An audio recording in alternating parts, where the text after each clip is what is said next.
Well, in the first session of the new parliament after Lok Sabha election, you can expect a full-on confrontation between the government and the opposition parties. On day one itself, the first show of strength by the India bloc.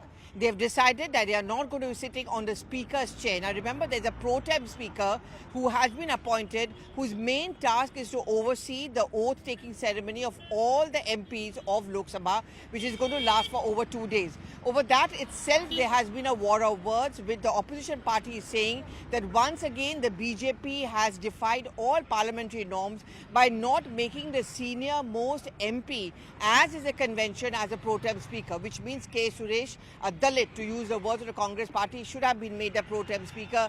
Instead, the BJD turned BJP MP, Bhartendu Mehtab, has been made the pro tem speaker.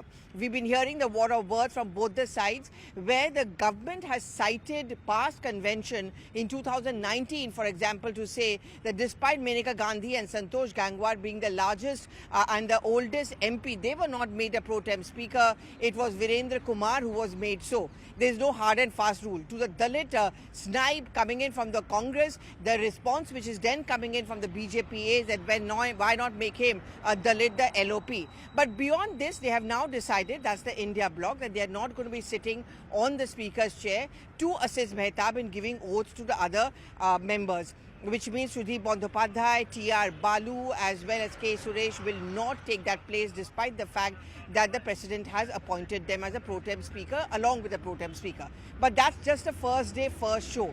They are also going to be entering parliament with a copy of the constitution, all the India bloc leaders, again to make the point that, that we are here as the savior of the constitution. They have plenty of issues on a platter against the government. The NEET controversy, for that matter, despite the damage control and several appointments by the BJP and the government, the opposition parties are saying this is clearly not enough. Of course, they have tagged the PM as a Ek Tihai Pradhan Mantri. That's the word which is being used by the Congress party.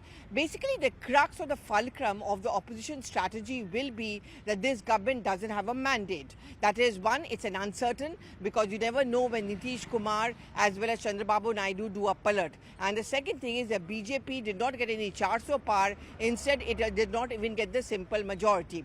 So their strategy is very simple. They're going to breathe down the neck of the government at every instance. One, they're going to try and derail the entire process, and also try and show out what they call the weakness of the Modi government.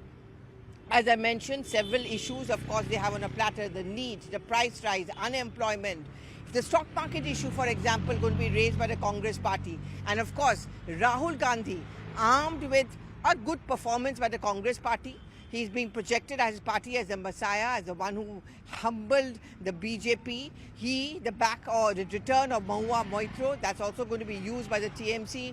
And the fact that the BJP has not done well in Tamil Nadu at all, the DMK is also going to be making that point. So these are the issues on which we can expect in this brief parliament session, lots of fireworks and a muscle flexing from the India front.